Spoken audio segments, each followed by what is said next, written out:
Muito bem, meus irmãos, nós vamos hoje trabalhar o texto do capítulo 4 de João. Nós começamos aí há 2, 3 semanas a série de uma exposição panorâmica no Evangelho de João. Eu e outros irmãos aí estamos trabalhando aí de uma forma panorâmica. Então hoje nós vamos para o capítulo 4. Como de costume, não vou ler todo o texto, né? Eu vou separando aqui nas porções e já trabalhando aqui, ok? Muito bem, é o famoso caso aí da Samaritana.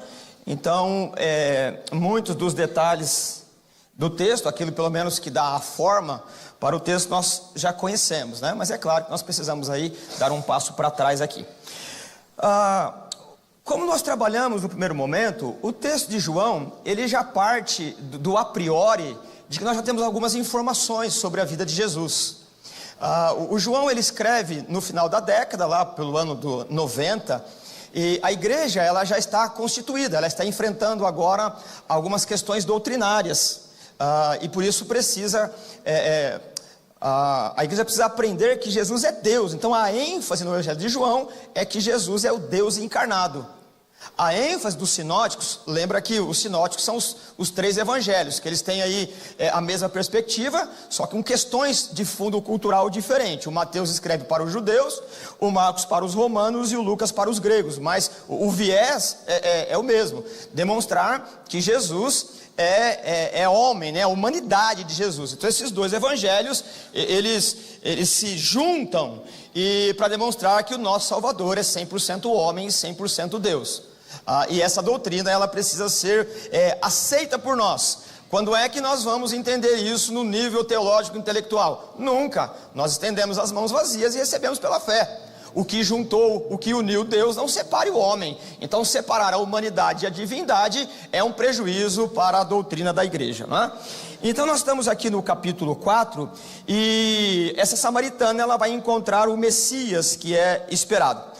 Para que a gente também tenha uma noção de cronologia, é importante fazer aquilo que nós chamamos de harmonia dos evangelhos. Quando nós vamos aprendendo, ainda que de forma superficial ou de forma introdutória, a entender como os evangelhos se encaixam, a percepção, ela vai ganhando colorido, né? O didatismo vai aumentando.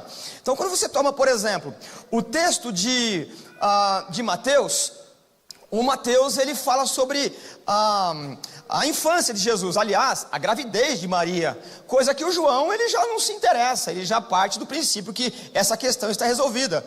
Então o Mateus, ele começa escrevendo ali da questão de como José foi informado da gravidez de Maria, e o Lucas complementa o capítulo 1 de João, no capítulo 1 de Lucas, mostrando que a Maria, quando ela foi avisada que seria fecundada pelo Espírito Santo, ela saiu, ela viajou para uma outra cidade, uma outra região, e foi visitar a Isabel, que concomitantemente estava grávida. O problema é que ela saiu sem avisar ninguém, né? Depois de 6 meses, ela volta e fala: sabe o que é, José? Eu estou grávida. Você percebe o dilema que você tem aí, né? E o José, sendo o homem justo, você vai encontrar isso no capítulo 1 de Mateus, ele, porque amava Maria, ele criou uma situação, né? Ele pensou numa situação de sair à noite, como se ele tivesse aproveitado da situação, engravidado Maria e escapasse, né? Como um cafajeste. E aí Deus fala assim: ó, o que a Maria está dizendo é verdade. E aí então ele assume a bronca, né? É uma coisa assim que é só a graça de Deus, porque a partir desse enredo todo, tanto Maria quanto José e o próprio Jesus, eles vão conviver toda a vida sob uma pecha social. O José tem uma fama que eu não preciso descrever qual é. A Maria tem uma fama de mulher que traiu, que veio com uma história esquisita. E Jesus, ele é a todo momento chamado de filho bastardo. Tanto no capítulo 8 de João, os fariseus vão dizer assim para Jesus, eles estão embatendo, né? Eles estão tendo uma conversa acirrada teologicamente com os fariseus, e aí os fariseus não podem vencer Jesus na capacidade de argumentação e do poder das palavras que vêm da boca de Jesus, e eles apelam assim: nosso pai é Abraão, mas e o seu, né? Tem uma história estranha aí. Então, a vida toda de Jesus, Maria e José foi uma vida de muita dificuldade, mostrando que eles enfrentaram a vida, né? E o ministério proposto por Deus para aquela família não foi fácil, mostrando aí que a vida, a carreira ministerial, a vida cristã não é uma viagem para a eternidade na janelinha do avião vendo as nuvens de algodão. Não, ela implica em muitas dificuldades. Aliás, estudamos isso no texto de Atos, quando Paulo diz assim, que implica por muitas tribulações para chegar no reino de Deus. E isso tudo é importante para dar um colorido para essa questão toda aqui. Aí em seguida, no capítulo 3 de Mateus, o Mateus ele insere a questão do João Batista, coisa que nós vimos no capítulo 1 de João. Você percebe a harmonia da coisa, né? E quando nós lemos aí, eu vou ler um texto aqui, se os irmãos puderem me ajudar ali, o capítulo 4, verso 12 de Mateus, né? Vamos ver se a gente consegue reproduzir ali, mas você tem um texto bíblico. E eu vou explicar o motivo porque eu citei tudo isso de forma introdutória e o texto ali. Muito bem. Quando Jesus ouviu que João tinha sido preso, retirou-se para a Galileia. Mateus capítulo 4, verso 12, certo? É nesse contexto de Mateus que você mentalmente arrancaria aqui, né, o capítulo 4 de João e colocaria lá. Então Jesus, ele veio para Jerusalém. Agora você tem um conflito do João Batista, então ele escapa para a Galileia. Quando ele escapa para a Galileia, ele poderia, como era costume dos judeus, fazer uma volta enorme, passar o Jordão e ir para um lugar chamado Decápolis. Decápolis é uma região de 10, né? Decapolis, 10 cidades, dos gregos que não perderam a cultura helênica. Eles preferiam dar toda essa volta do que passar por Samaria. Por quê? Entrar em território samaritano, um bom judeu que se preze, não teria contato com essa gente. Então, é melhor dar a volta. Então, nesse momento em que Jesus, ele volta para a Galileia, para o norte, ao invés de fazer toda essa volta, ele vai passar pela Samaria. Ele está voltando, e daqui a pouco eu narro aqui, voltando do quê, não é? Ele vai pela Samaria, e o texto vai dizer, importa passar por Samaria, porque tem preconceitos para ser quebrado ali, e tem o anúncio do Evangelho. Muito bem, resolvida essa questão por enquanto aqui, vamos voltar então ao capítulo 4 de João. O que nós precisamos também de a priori para entender o que está acontecendo aqui? O capítulo 1 de João, que combina com o capítulo 1 lá de Mateus, o João está apresentando o João Batista, essa coisa toda em outra linguagem, nós já vimos aqui. Em seguida ele vai para Caná da Galileia, onde tem o primeiro sinal. Você deve considerar comigo também que o Evangelho de João, ele trata os milagres com a palavrinha sinal. Essa ideia de sinal, você deve entender que sinal não é o lugar de chegada. Sinal aponta para onde você quer ir. Você vai sair daqui, vai pegar uma avenida, uma rua, as placas são sinais. Elas vão sinalizando onde você quer chegar. E aí você vai tendo condições de se orientar. Os milagres que estão colocados no livro de João, eles não devem tomar a nossa atenção de uma forma, a admirar de uma forma exagerada o milagre, sem perceber para onde aquilo apresenta. É por isso que ele vai dizer assim, ó, em Caná foi operado o primeiro sinal. Ou seja, os sinais que vão sendo colocados ali, é com a finalidade de dizer que Jesus é o Messias. Por exemplo, no capítulo 2, já passamos por lá, a água se transformou em vinho no lugar de lavagem, da purificação. A lavagem não tem questões sanitárias, higiênicas, é uma lavagem da religião, da purificação. Por exemplo, quando um bom, entre aspas, judeu sai de casa, vai comprar pão, vai para o mercado, ele tem contato com um não judeu, ele está cerimonialmente impuro, então ele precisa entrar em casa e tem lá os potes d'água, lavar a mão, da ponta do dedo até o cotovelo, como se dissesse, agora eu estou limpo, né, porque eu tive contato com essa gente aí. E quando Jesus ele transforma a água em vinho, o que o João está nos dizendo? O que purifica o homem da sua impureza que separa de Deus, não é mais a água da purificação, mas o sangue de Jesus que vai ser derramado na cruz. Olha que sinal maravilhoso. Daqui a pouco, quando ele multiplica o pão, e Jesus ele vai dizer assim, ó, vocês vêm até mim, no capítulo 6, não é porque vocês gostam de mim, é porque vocês estão com fome, o pão está caro, então vocês vêm para comer o pão. Ele multiplica o pão, ele vai dizer assim, ó, esse pão que vocês comeram, ele daqui a pouco você tem fome de novo. Mas aquele que comer o pão da vida nunca mais terá fome. O milagre, ele não deve roubar a nossa atenção de uma forma absoluta. Ele deve nos levar a entender que o pão da vida, que você come aquele pão da vida, ele te dá saciamento para a vida eterna. Daqui a pouco ele cura um cego e a gente fica, curou um cego. É sinal. O que ele está apontando? Eu sou a luz do mundo. Daqui a pouco ele ressuscita o Lázaro. E mais uma vez nós, está vendo? Jesus ressuscita. Claro que ressuscita, mas o texto ele aponta para um sinal. O que ele está dizendo? Eu sou a ressurreição e a vida. Então a ideia do João é demonstrar que os sinais, os milagres são sinais que apontam alguma coisa que transcende a coisa mesma. Quando nós nos perdemos nos sinais, nós não entendemos que a proposta de João é que Jesus é o Filho de Deus.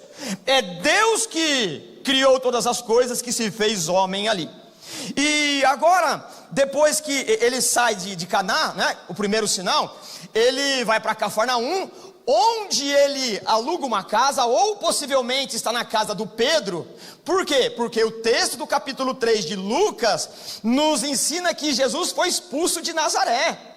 Jesus, a essa época, ele nasceu em Nazaré, ele é cidadão de Nazaré, ele é uma pessoa importante que fez com que a fama de Nazaré ficasse conhecida, né? Desculpe a redundância, ou que Nazaré fosse colocada no mapa, porque tem um nazareno que vai em Jerusalém, faz milagre, e aí a cidade, ela tomou uma proporção interessante. Quando ele volta para a cidade, as pessoas o recebem bem, mas quando ele prega o evangelho, as pessoas expulsam ele de lá, como dizendo assim, nós queríamos uma pessoa famosa, para aumentar aqui a fama da nossa cidade, mas não queremos ninguém que nos afronte. Queria matar Jesus, empurrando ele no precipício. Aí Jesus escapa, não é? Ele vai embora dali, e ele aluga uma casa na região de Cafarnaum, uma região de pesca muito próspera. Ou ele aluga, ou então ele está morando com o Pedro ali, a gente não sabe muito bem porque o Pedro tem uma empresa de pesca ali, ok? E é isso que o capítulo 2 informa. As bodas, ele vai para Cafarnaum. De Cafarnaum, ele vai a primeira vez para a festa da Páscoa. Ele volta na segunda vez no capítulo 5 e capítulo 7, 3 vezes, 3 Páscoa, 33 anos, ele morre crucificado. Ele conversa com Nicodemos. Você tem ali, a gente vai perceber, talvez não dê tempo para isso, mas a conversa de Nicodemos e a conversa com a samaritana, elas têm pontos de contato, judeu e samaritana, mas tem pontos de contato que vai complementando essa missão do evangelismo universal. Depois da conversa com Nicodemos, o que está no cerne da questão? O Nicodemos, ele é um fariseu, então ele tem aí competência teológica, ele tem respeitabilidade social, além do mais, ele é uma autoridade em Jerusalém.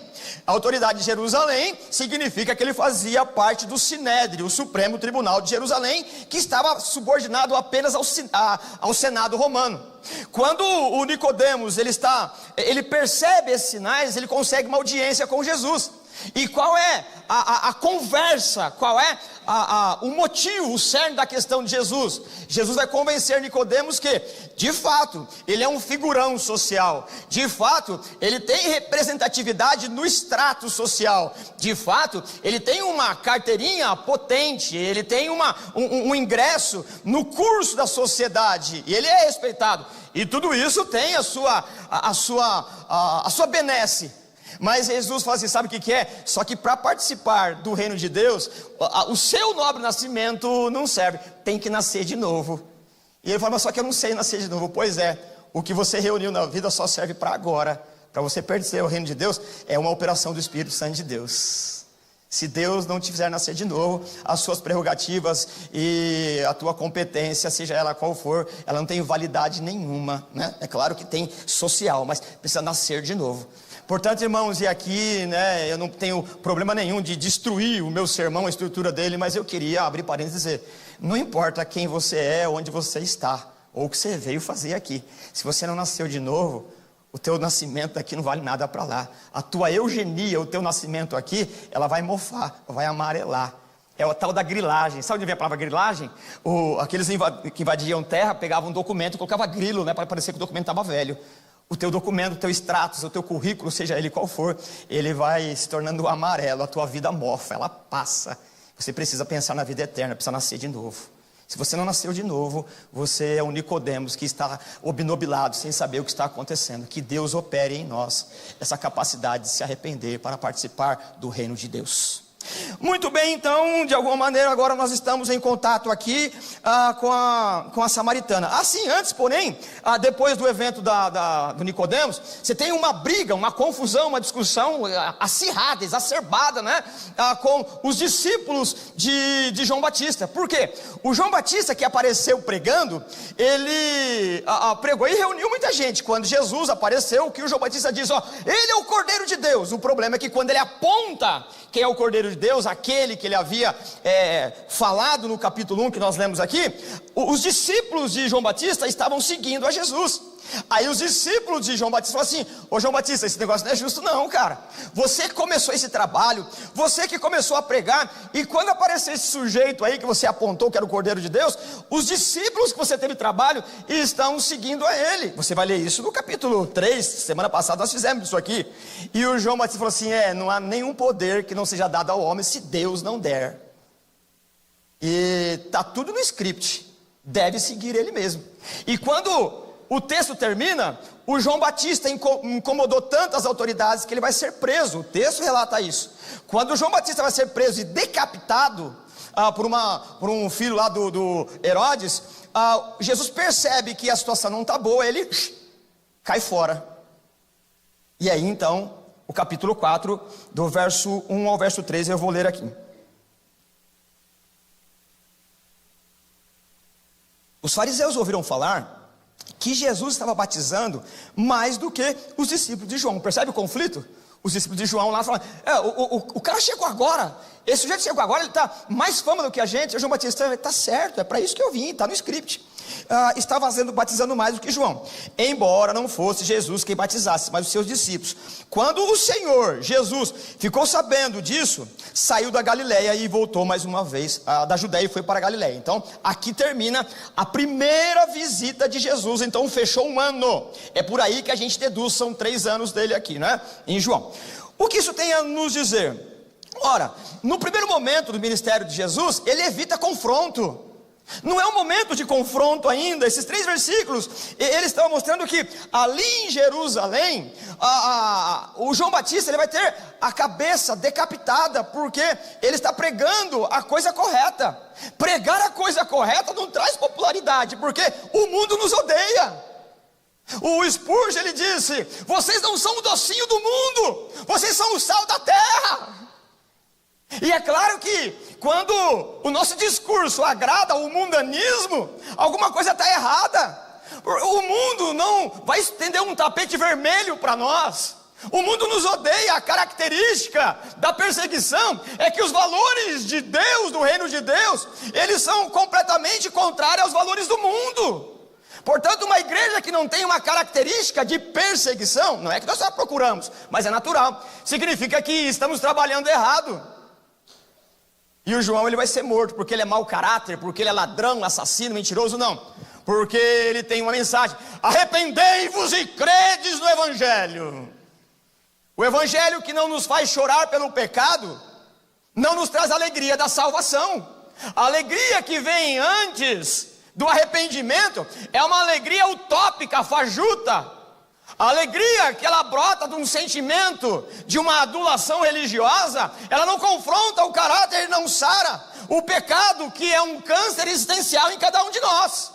Portanto, não há alegria da salvação sem o choro angustiante e desesperado da perdição.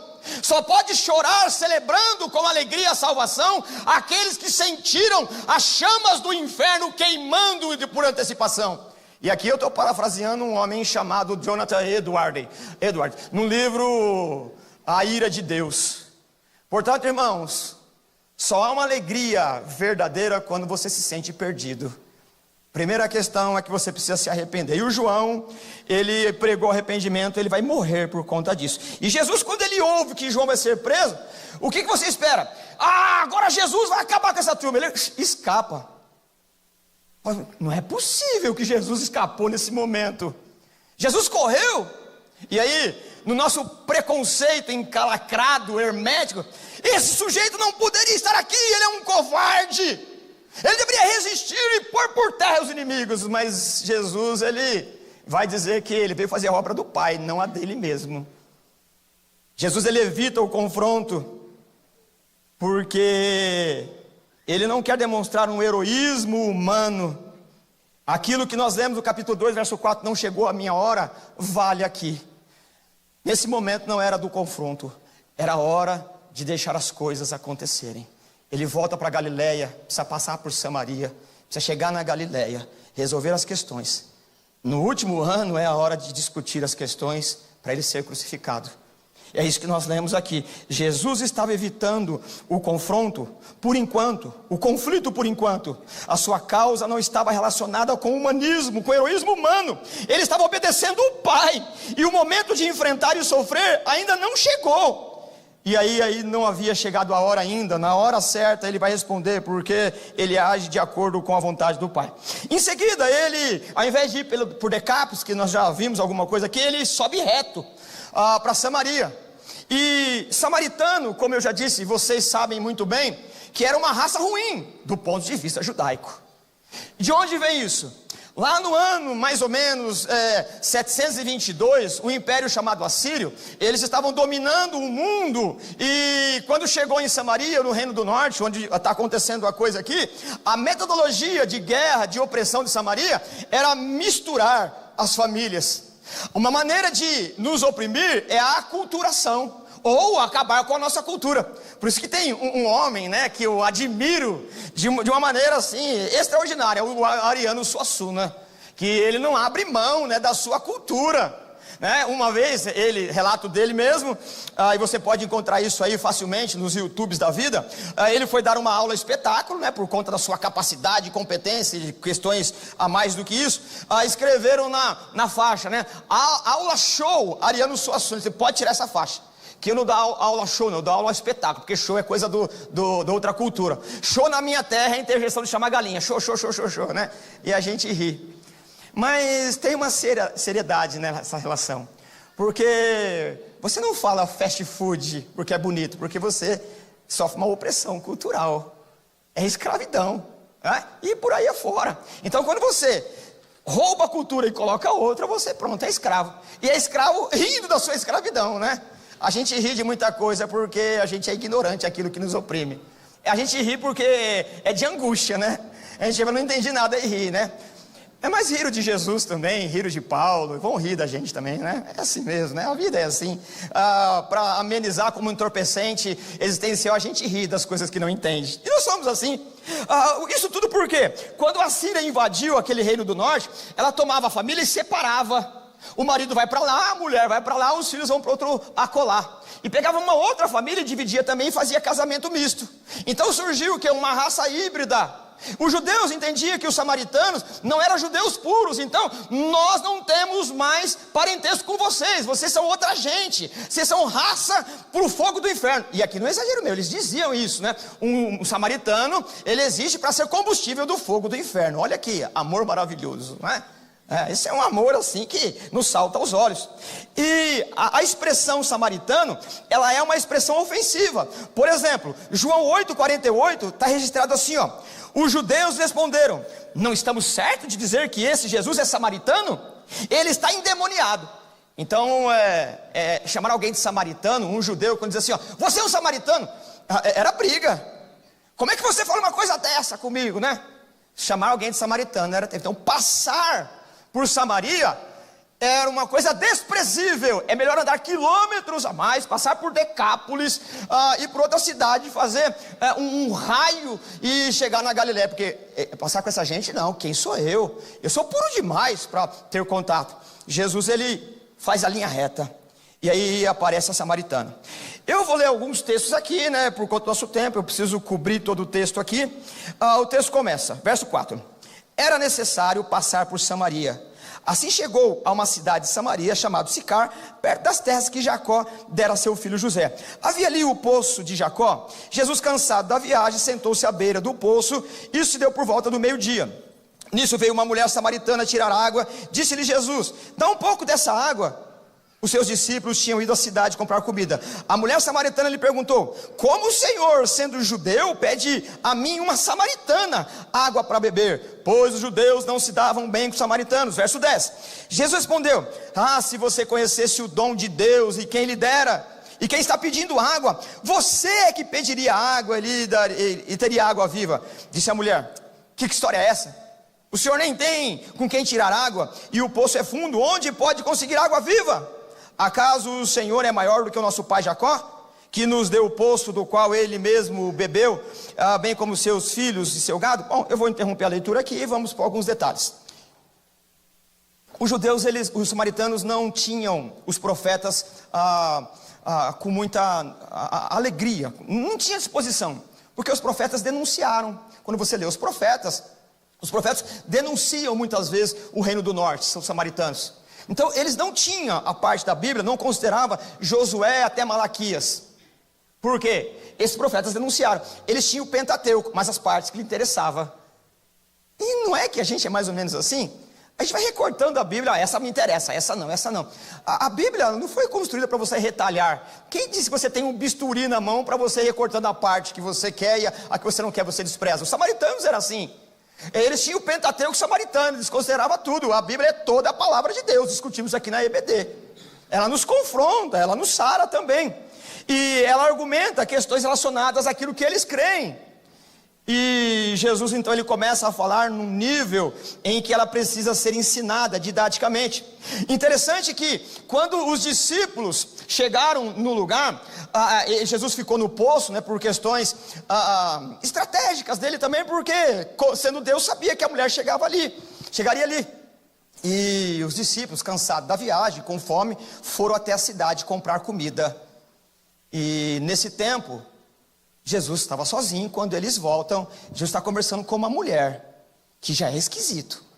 Um mestre, um rabino não pode conversar com uma mulher, né? É de má fama. E não é por questões só de erotismo sexual, que também está. Mas uma mulher não é digna de estar aos pés de um rabino. Mulher não entende, né? Essa coisa aí de questões mais elaboradas é para o homem. Você tem toda uma questão cultural que o evangelho vai colocando a mulher no seu status adequado de gente. Então conversar com uma mulher não é muito bom. Samaritana ainda, a coisa não está muito pendendo para o lado de Jesus nesse aspecto. E aí Jesus começa a conversar com essa mulher e ela começa a falar dessa água. Então o ponto de contato é que, da mesma maneira que ela conversou com o Nicodemos, ela está conversando com a samaritana, né? Com aspectos diferentes, mas essencialmente a mesma coisa. Ela não entende muita coisa da religião. Ela tem uma estrutura religiosa samaritana, assim como Nicodemos tem uma estrutura judaica, religiosa judaica. Então cada um na sua religião tem uma estrutura. Jesus, quando convida a tomar da água da vida, ele está dizendo: você pode adorar a Deus, porque esse é o questionamento dela.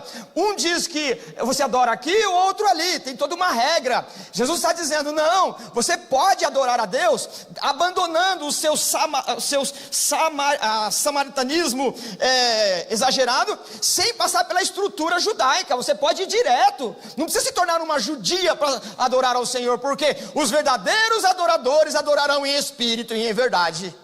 Nem o Nicodemos com a sua estrutura legalizada, nem a samaritana com a sua religião aí toda retalhada. O que nós estamos aprendendo aqui, que essa relação de Nicodemos e a samaritana, que Jesus, ele não é o Messias Salvador de uma pessoa religiosa. Jesus é o Messias Salvador de todo ser humano que entende, por meio da confrontação do Evangelho, que ele é um pecador e precisa do sacrifício vicário de Jesus. Portanto, e muitas vezes nós vamos encontrar que a palavra de Deus não tem muito a falar para um religioso, no sentido de que todas as vezes que nós encontramos o religioso, há um confronto.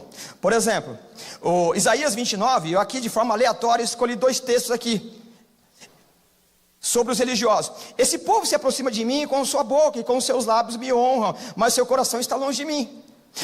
Amós capítulo 5, ele diz assim: aborreço e desprezo as vossas festas, e com as vossas assembleias solenes não tenho nenhum prazer. Afasta de mim o estrépito dos teus cânticos. A ideia de estrépito aqui não é uma ideia que o coro está desafinado, é uma ideia que não tem sintonia da santidade. Então, não quero saber das suas festas, se reúnem, porque eu não ouvirei as melodias das tuas liras. Em outro momento, em Malaquias, Deus diz assim: sabe o que é? Seria melhor que vocês não viessem para cá, levantassem a mão, né? Eu não aguento mais repugnante. A palavra repugnante dá vontade de vomitar. E aí você pega o texto de Malaquias e fala assim: sabe o sacrifício que vocês fazem? Quando vocês abrem o animal, aparecem as fezes, dá vontade de pegar a cara de vocês e esfregar ali, ó. Porque eu não gosto do curso de vocês. Se vocês fecharem a igreja, é melhor. Porque eu não acredito. Não acredito. Então todas as vezes que a Bíblia fala sobre religião, ela fala dessa maneira. Mas quando fala com o pecador, você tem uma unção ali que o pecador ele começa a chorar e se arrepende. A Bíblia sempre tem mais a falar com amor com aquele que é pecador. Por isso que Jesus vai dizer no mesmo Evangelho de João que as prostitutas, os ladrões vão entrar primeiro do que os religiosos. E aqui você tem dois. O Nicodemos, ele tem uma estrutura religiosa, mas ele está interessado em saber como ele se desvencilha das cordas que estão amarrando a religião. A religião não apetece, a religião é uma carga. A religião ela é dura, a religião é cheia de regra. A religião desumaniza. A religião ela diz faça. O Evangelho diz está feito. A religião diz há uma obra a obedecer, há um rito a cumprir. O Evangelho diz já está cumprido, o Cordeiro de Deus morreu por você. A religião diz você precisa ainda cumprir tabela, você precisa ainda cumprir rito. O Evangelho está cumprido. A religião amarra, o Evangelho transforma e liberta. Mas só é possível que isso ocorra quando a palavra da graça derrete o coração de cera, mas a pedra, o martelo da graça esmiuça o coração de pedra que não se converte para a glória de Deus. E isso é inexorável. Ou o coração derrete como cera diante da palavra de Deus, ou ela é esmiuçada pelo martelo da graça. Ou há juízo ou arrependimento, não tem um terceiro caminho. E você vê aqui um judeu e uma samaritana que entendeu que a sua estrutura religiosa não serviu para nada, nenhum nem outro. E Jesus diz o que é e explica, porque se a graça não explicar, nós não temos condições de entender. Nós só conseguimos entender o que é essencial do Evangelho quando o sopro de Deus invade a nossa consciência, transforma a nossa vontade, desce a nossa alma e transforma no profundo do ser de cada um. E aí então nós jubilamos pela salvação oferecida, não pela regra da religião, mas pela graça que é revelada.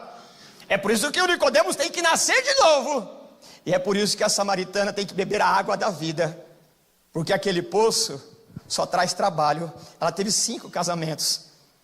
E não queremos aqui acabar com a reputação dela, porque nós somos bons em acabar com a reputação do outro. Mas chutar cachorro morto é fácil. Ela não precisa mais de peso.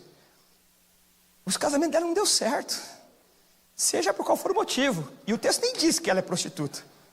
Diz que não deu certo, um mundo violento. O marido poderia ter morrido de qualquer maneira. Então atribuir má fama àquele que já está difamado, de forma justa ou não, é fácil. E eu lembro de um caso de Davi, quando ele está estraçalhado como um trapo, aparece 2 sujeitos tacando pedra nele e xingando. Aí alguém vai defender: vou te defender, Davi. Fala assim: não, Deus tem um plano nesse negócio aí. Deus está me fortalecendo nas minhas emoções. Até, acho que foi a Kelly ontem falou do meu livro Teologia e Poesia, e aí eu não tinha plano de falar sobre isso, mas me veio à mente aqui. Num dado momento da minha vida, eu estava passando uma situação bem difícil, bastante difícil. E eu peguei meu carro e fui andar. Eu acho que eu ia pregar em algum lugar, eu fui pregar.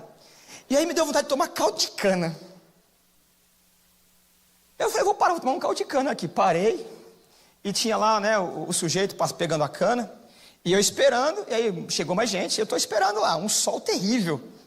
E aí, eu ouvi uma voz muito forte dizendo assim: ó, olha o que eu estou fazendo com você.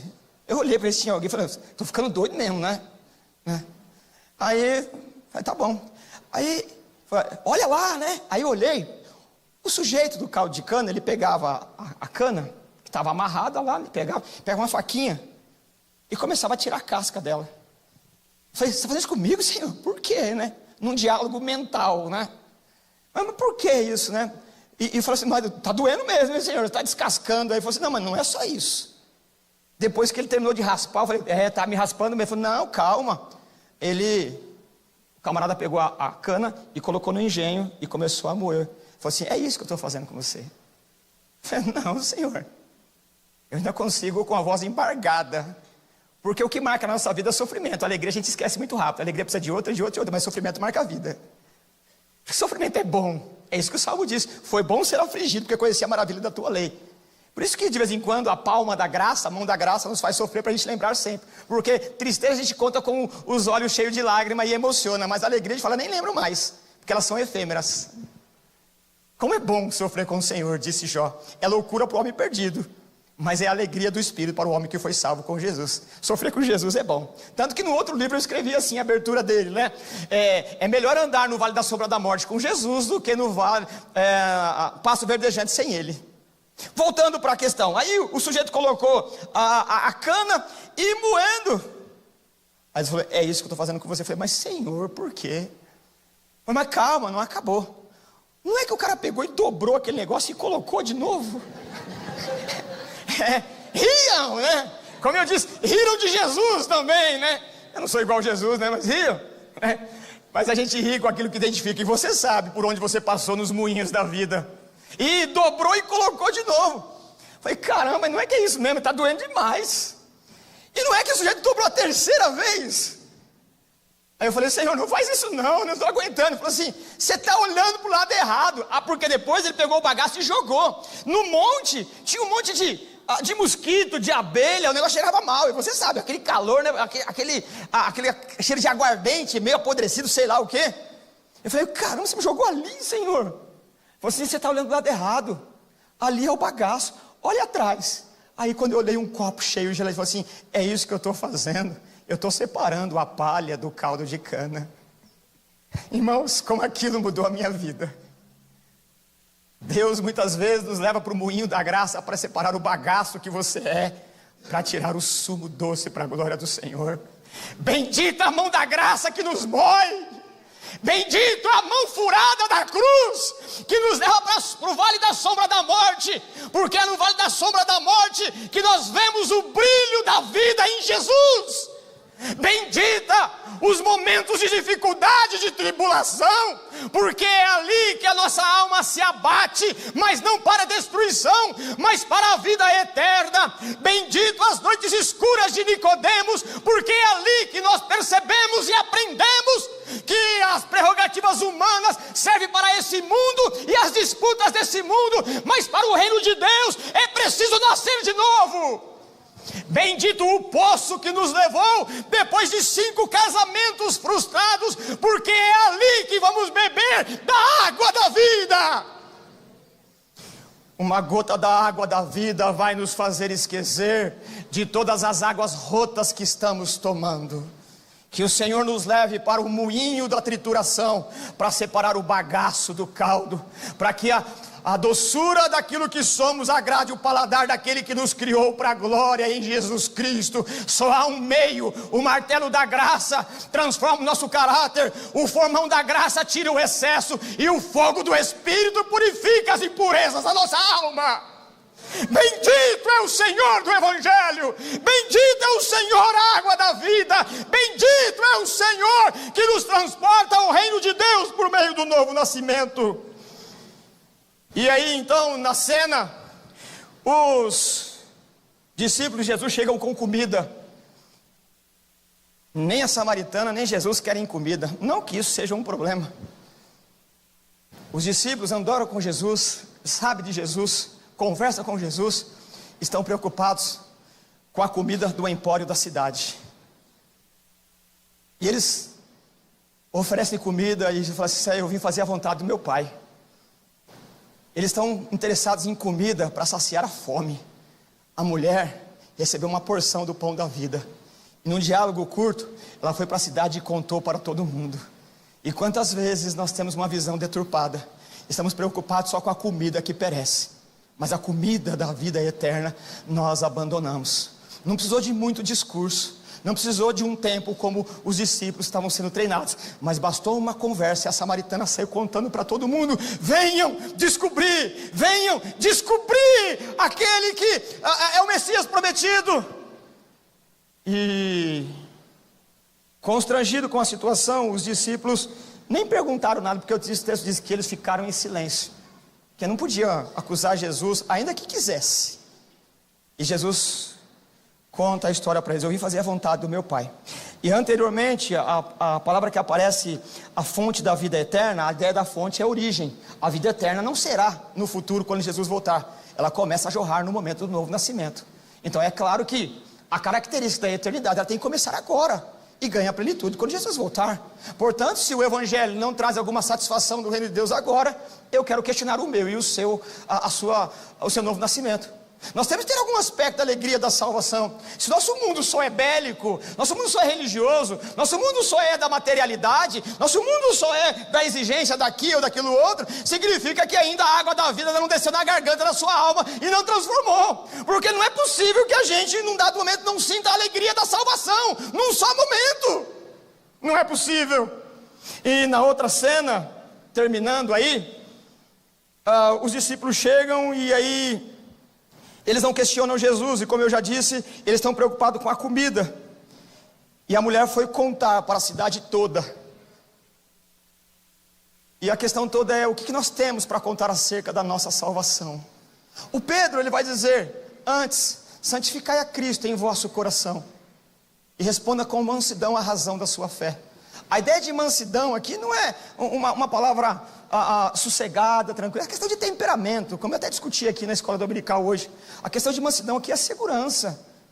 É contar com tanta certeza aquilo que aconteceu com você, que as pessoas ficam no mínimo com dúvida. Esse cara fala com tanta certeza, essa mulher fala com tanta certeza, que não é possível que ela não tenha alguma razão. É por isso que nós somos sal da terra. E o sal, à medida que as pessoas consomem, dá sede. E o único que pode saciar a sede é a água da vida. Portanto, o que nós contamos acerca da nossa vida, por isso que Paulo vai dizer que nós somos a carta aberta. Muitas pessoas não vão ler a Bíblia, vão ver a Bíblia que está escrita em nós. Se não há nenhum momento de alegria do reino de Deus, uma coparticipação, significa então que nós estamos trabalhando como o Nicodemos ou como a samaritana. Enquanto Jesus não nos mudar, nós não teremos nada para falar com ninguém. Basta uma palavra de Jesus e a coisa está resolvida. Pelo menos ela começa a ser resolvida. Bom, nós caminhamos aí para o capítulo 4, verso 27 e 42, né? Os discípulos, eles retornam, coisa que eu já dei aqui uma pincelada aqui. E o texto, ele termina nesse texto, nessa unidade, nesse parágrafo, lá no verso 42, assim: e disseram à mulher: agora cremos, não somente por causa do que você disse, pois nós mesmos o ouvimos e sabemos que este é realmente o Salvador do mundo. Essa mulher tinha vergonha de pegar água meio-dia. Agora ela não liga mais para a sua reputação. Ela contou para todo mundo. Nós estamos interessados na nossa reputação, o que vão dizer da gente. Irmãos, o que você vai dizer de mim, né? Eu tenho uma coisa muito melhor, né, para me alegrar. Essa mulher ali é meio-dia porque tinha vergonha de sim, casamento frustrado. Agora vai para a cidade e fala assim: eu não quero saber o que você pensa de mim, a avaliação que você fazia do meu plano de casar, de construir família, né? Eu tinha vergonha de pegar, agora eu quero gritar a plenos pulmões: vai lá, tem um homem lá. O Evangelho, ele nos coloca num patamar de realidade em que a nossa reputação, ela pouco importa. É o caso da Maria também, que já discutimos em outra ocasião. Imagine, um anjo chega para Maria e fala assim: sabe o que é? Você vai ficar grávida. Irmãos, que desafio terrível. Como é que eu vou explicar uma coisa dessa? Fala: sabe que apareceu um anjo, disse que vou ficar grávida. Aí, ó, está crescendo a barriga. Você está de brincadeira comigo. Sabe o que ela disse? Faça segundo a tua vontade. Porque aquele que entendeu os valores do reino e a proposta do trabalho em relação ao reino de Deus, não está importando com a reputação. Porque sabe que a reputação, ela é defendida por aquele que o vocacionou. Deus é poderoso para defender a reputação daqueles que foi chamado para o trabalho. Maria não estava preocupada se as pessoas dissessem que ela teve um caso adulterino Ela estava preocupada em dizer: aconteceu uma coisa sobrenatural. Tem uma criança sendo gerada aqui e eu não tive relação sexual com o meu noivo antes do casamento. Foi o Espírito Santo de Deus. Se você vai acreditar ou não, não é problema mesmo, mas isso me traz tanta alegria, porque foi assim que aconteceu. Antes, santificai a Deus em vosso coração e esteja preparado para responder com mansidão a razão da sua fé. As pessoas denegriram a imagem dela, mas o sabor da graça e o plano de Deus é muito maior e muito mais saboroso que qualquer outra coisa. Essa mulher, agora ela sai gritando a plenos pulmões. Imagine ela chegando na cidade, né? E a vergonha de outrora, falei: lá vem aquela mulher de novo, né? Ela criou coragem, veio aqui essa hora do dia, seja lá que for a hora. E ela começa a falar: sabe o que é? Eu não me preocupo mais com o que você diz de mim, né? Ali no poço onde eu vou buscar água escondido, depois que vocês já mexeram a água e já está meio sujinha, tem um homem lá que falou tudo sobre, vamos lá ver. Porque agora o que importa para ela é que a água da vida transformou, e agora ela encara o mundo, interpreta o mundo de outra maneira. Ela não se alista em frentes de guerra que não são frentes de guerra, que são da batalha que o Senhor propôs para nós batalhássemos. Ela se alista em frentes de batalha que são batalhas orientadas pelo general de guerra, mas não na guerra da carne do homem, mas na guerra da graça de Deus, porque o nosso general é Cristo. E o texto termina no capítulo 4, 43, 54, e aí eu termino aqui sem fazer uma consideração mais apropriada, para nós encerrarmos. O segundo sinal, tá? O segundo sinal, você tem um oficial que tem lá na Galileia, já transcendeu a questão da Samaria. Ele chega na Galileia, onde ele vai passar por um tempo, mais ou menos um ano. Depois ele volta de novo para Jerusalém. Isso nós vamos ver no capítulo 5, o tanque de Betesda. E ali tem um oficial que acredita que Jesus é o Messias. E você, de alguma maneira, consegue compreender que está fechando o quadro. Por quê? Jesus é Messias do judeu, Jesus é Messias do samaritano, e Jesus é Messias de um gentil. Olha só, percebe? Então, os textos estão colocados aqui, não aleatoriamente por acaso, mostrando que, sabe o judeu, aquele que espera o Messias, aquele sujeito que eles querem que o Messias chegue e comece a governar a partir de Jerusalém? Jesus é Messias desse sujeito, tanto que falou com Nicodemos. Mas sabe os samaritanos são desprezados? Ele também é Messias do samaritano. Mas você tem um outro grupo, que é os gentios, que não são nem samaritanos, nem são os judeus. E Jesus então cura uma criança, a família, resolve o problema de alguém que é oficial romano, mostrando que para a graça de Deus não tem questão de currículo, de cultura, nada disso. Jesus é Salvador de todo aquele que crê, de todo aquele que se arrepende dos seus pecados, recebe a salvação e tem o ingresso à vida eterna. E aí o texto, depois de narrar a alegria do homem que teve o seu filho curado, o texto no verso 36, ele termina com uma nota retumbante, uma nota que explode por meio do dinamite, do poder da graça de Deus, na consciência de todos aqueles que ouvem o Evangelho.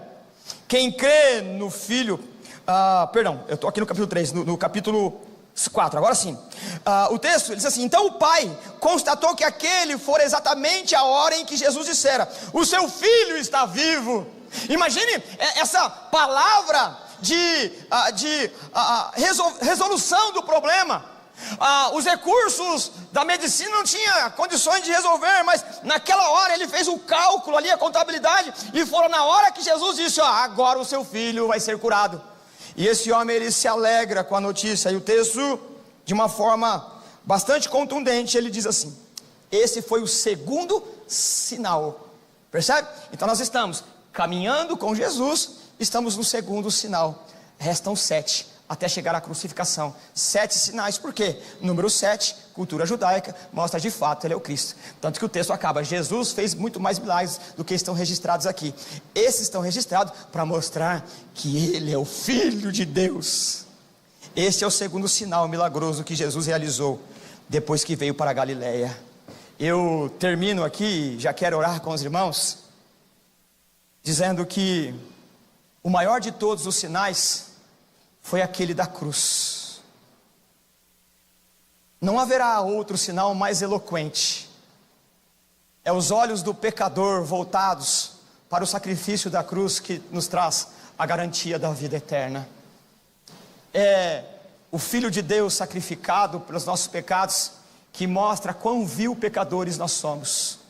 Eu terminei aqui a semana passada falando do Nicodemos, que o texto do capítulo 3 termina aqui: aquele que recebe o Filho de Deus recebe o perdão, mas aquele que não recebe permanece na ira de Deus. A ira de Deus é uma questão muito séria. Dura coisa é cair nas mãos do Deus vivo. Só tem um jeito de você escapar das mãos do Deus irado: crendo no sacrifício de Jesus. Todos aqueles que não recebem Jesus como Salvador já está perdido. O inferno não será na inauguração, não será inaugurado quando Cristo voltar. A vida, ainda que você esteja respirando sem Jesus, já é uma antessala do inferno, porque há uma angústia existencial, infernal, na alma de todos aqueles que querem resolver a vida pelas prerrogativas, as ferramentas e os meandros humanos. Só tem uma maneira de começar a desfrutar da vida eterna: crer que Deus é poderoso para fazer infinitamente mais, além do que pedimos ou pensamos. Desarma, entrega a sua vida a Jesus e comece a aproveitar da eternidade agora, porque quando Ele voltar, a plenitude virá. No último dia que você der o seu último suspiro, você não pode morrer debaixo da ira de Deus. Mas no primeiro dia da eternidade, a primeira brisa do paraíso te fará esquecer de todas as tempestades desse lado da eternidade. Mas nada fará você se refrescar com o refrigério da graça, se você não estiver no primeiro dia da ressurreição. Esteja lá, esteja lá. Perca tudo na sua vida, mas não perca a vida eterna com Jesus. Não importa o que você ganhe, se perder a vida eterna, você não terá ganho nada. Mas não importa o que você perca, se ganhar a vida eterna, você não perdeu nada. Esteja lá no primeiro dia da ressurreição.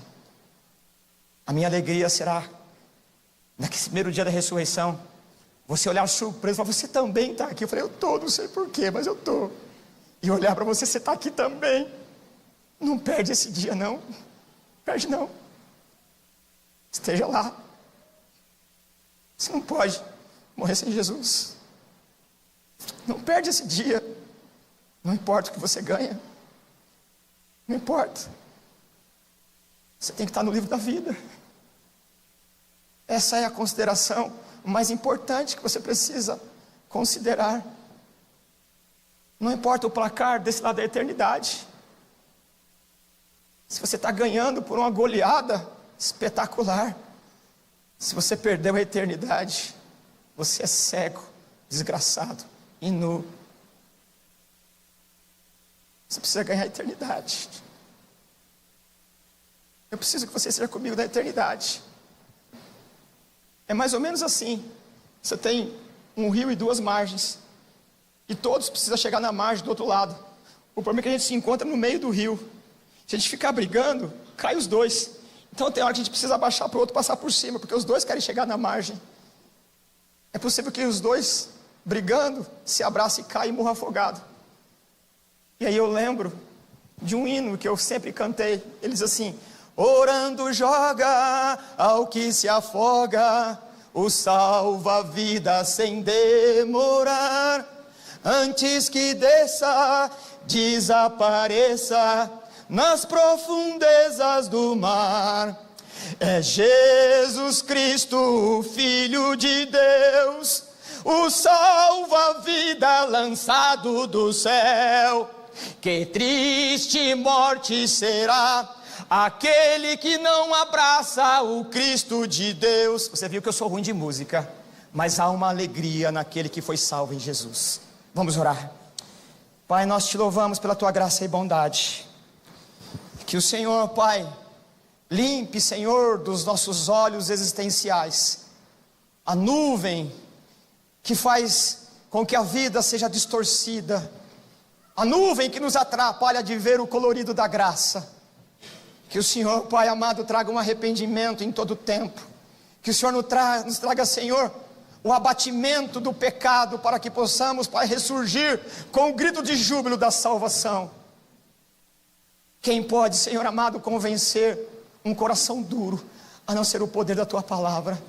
Que o sol da justiça se levante para derreter os nossos corações como cera, diante da temperatura da vida eterna, do fogo da vida eterna, para que o Senhor não use o martelo da justiça e despedace o coração de pedra.